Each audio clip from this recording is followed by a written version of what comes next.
What's up, Taiwan? I'm Erika Liu with news from here in Taiwan and around the world. The U.S. has confirmed the world's first human death from the H5N5 avian influenza virus, a strain of bird flu.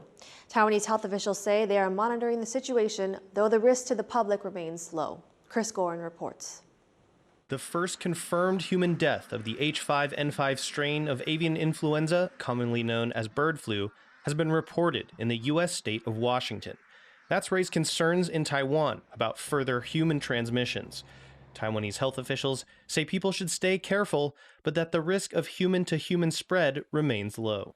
它是所谓的低病原性，也就是说它的致病性并不强，所以它要扩大感染的这种机会应该会很少。这个是第一次发生在人类，它不是新的亚型，也不是什么它本身发生突变。唯一我们要注意的就是说，它对人体的这种细胞的附着力是不是有增强的现象？这个是值得我们观察的。 According to U.S. authorities, the Washington state resident who died was elderly and had several chronic health conditions and was raising domestic birds.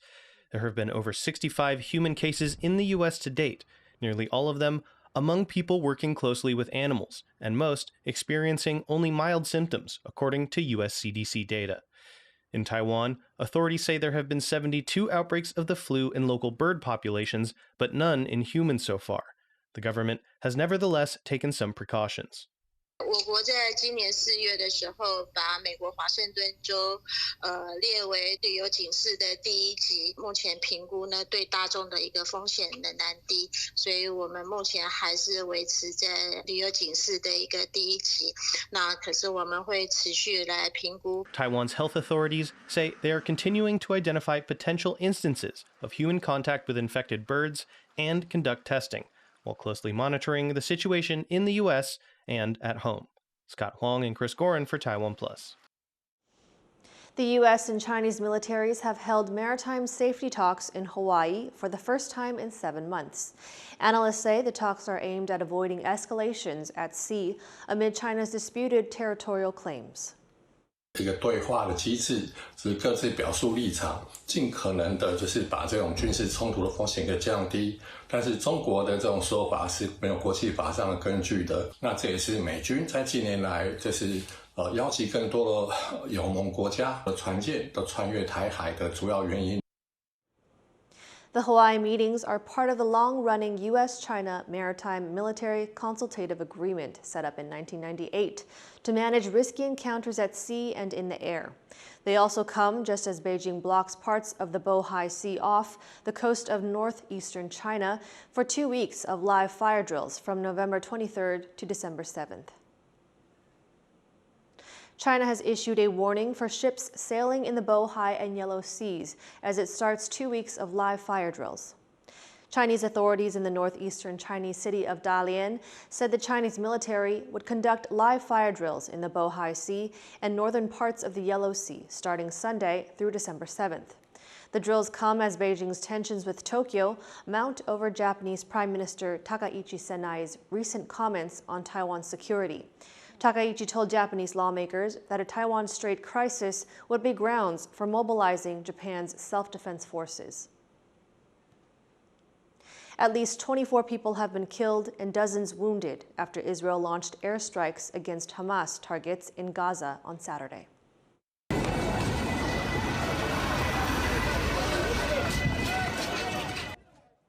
The wave of attacks targeted several areas in the north and center of the Gaza Strip, with children, women, and the elderly among the victims. According to Israeli officials, the attacks were launched in response to earlier gunfire targeting Israel soldiers, when an armed terrorist crossed the so-called Yellow Line, an area used for transporting aid controlled by Israel. However, Hamas denies the claim. Both sides have been accusing the other of breaking the ceasefire deal agreed to 6 weeks ago.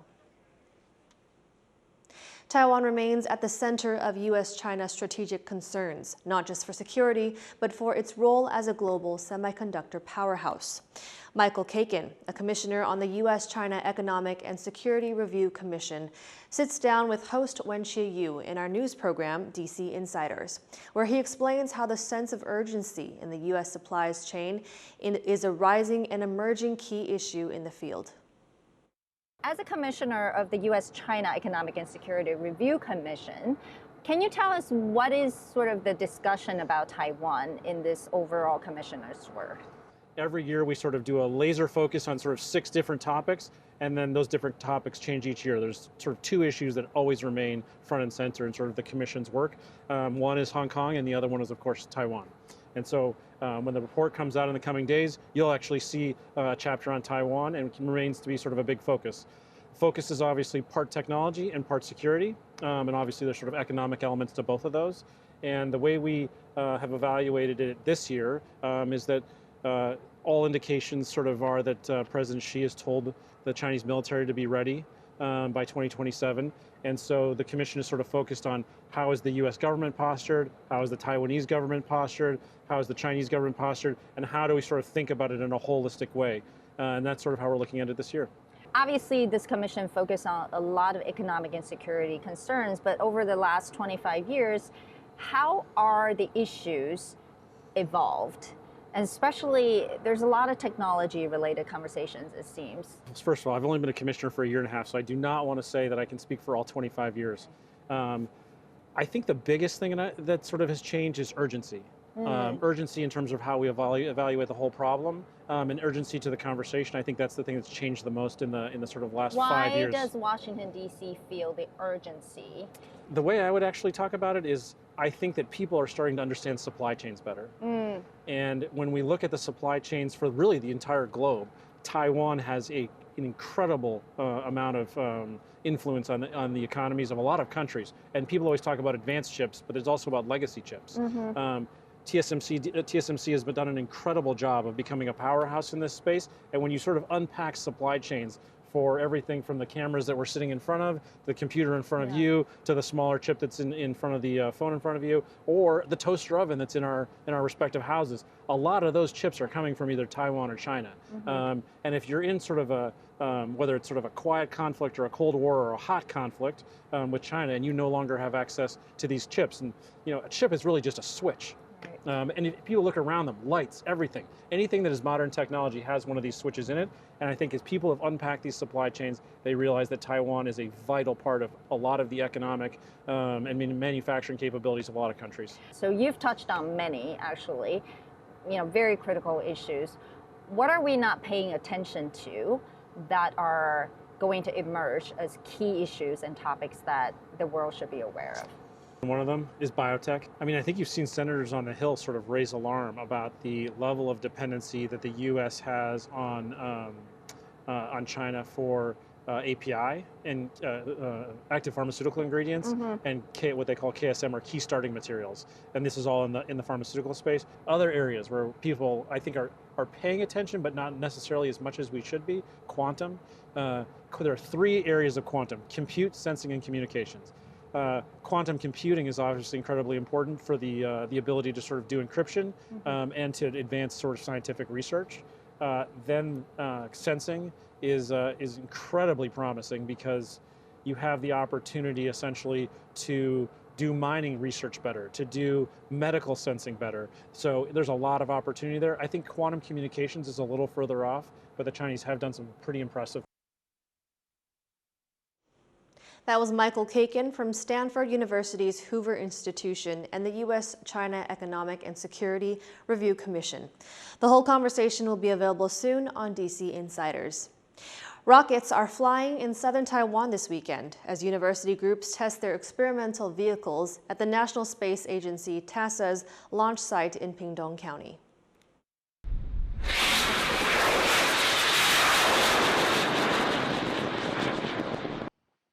One rocket from Tamkang University group reached an altitude of over 7 kilometers before it stopped sending data. The launches are part of a TASA program aimed at cultivating talent for its budding space aeronautics program. Taiwan aims to begin testing a domestically built satellite launch vehicle by 2028. 13 people have been killed by bears in Japan since April. As several governments issue travel warnings, local authorities are taking matters into their own hands. Zalan Sata looks at an unusual tech-driven approach.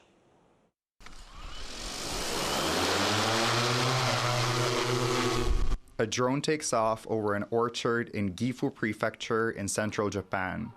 Using firecrackers and a loudspeaker, it barks like a dog, scaring off bears seen lurking in the woods. Indeed, you don't really want to get hurt. I've had a few close calls myself, and then they glare at you, and yes, it's really scary when they actually look at you. This high-tech solution has been deployed in Hida, a city that has seen 8 times as many bear sightings this fall, posing an ongoing threat to locals and tourists. 我们在做攻略的时候，就在小红书上看到有很多日本报道说有熊出没，好像因为今年的收成不太好，所以熊要下来找东西吃。然后呢，所以我们就准备了2个熊铃。Across Japan, 220 people have been injured in bear attacks since April, a record spike in numbers. So far, 13 have been killed, with 7 deaths in October alone.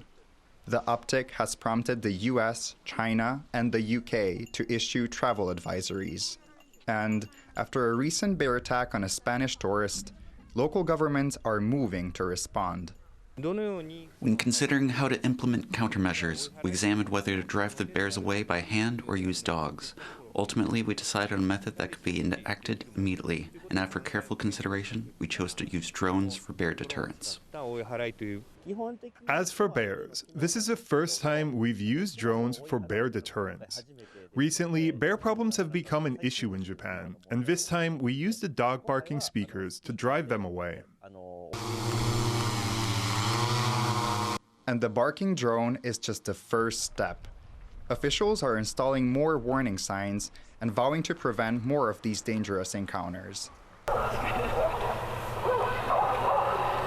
You know, we are living in the mountain, and we are very, very familiar with the bears all the time. And then why can't I, avoid that in the first place? And then that was, pretty shameful for us. We are not gonna let that things happen again. Never. With the bear population continuing to grow, the question remains: can Japan's high-tech efforts keep people safe and bears away? Scott Huang and Zalan Shata for TaiwanPlus. A rural school on Taiwan's west coast is turning floating marine trash into art with a little help from the community. Jonathan Kaplan has this story. Xinbao Elementary School sits just about 2 kilometers from the open waters of the Taiwan Strait. It's in a rural area of Zhanghua County with a strong sense of community. And with the community, it's teaching students to care for the sea by using their own creativity. The sea here is often littered with trash, but teachers and students dutifully head to the shore to clean up what they can. Then the students transform what had been garbage into art, as part of a special program the school is fostering. 可能真的你在人家眼里看到的是垃圾的部分，带回来跟我们学生一起做创作，然后慢慢的让他们对于周遭的人事物会更有一些感受啦。And the resulting works don't just sit around in the school. For the past 3 years, they've gone on public display at a local bookstore as part of a show, with professional artists contributing their own works too. 只是很像劳作这样小型的，可是艺术家给他们视野就不一样，所以我们让小孩子去知道说，透过这种艺术呈现的方式，开始了解我们自身的历史的文化跟脉络。The display theme is Protector Gods of the Sea, something one artist involved says can have a range of interpretations, but with an important message. 海洋守护神是什么？有人会说像妈祖啊，还是说海神波塞顿啊？但是其实我觉得真正海洋守护神是我们每一个人，保护海洋是我们应该尽的责任。The school believes that with just a little creativity, students can take an early lead in protecting the ecological health of the place they call home. Scott Huang, John Van Trieste, and Jonathan Kaplan for TaiwanPlus. Thank you for watching What's Up Taiwan. I'm Erika Liu. Take care and see you next time.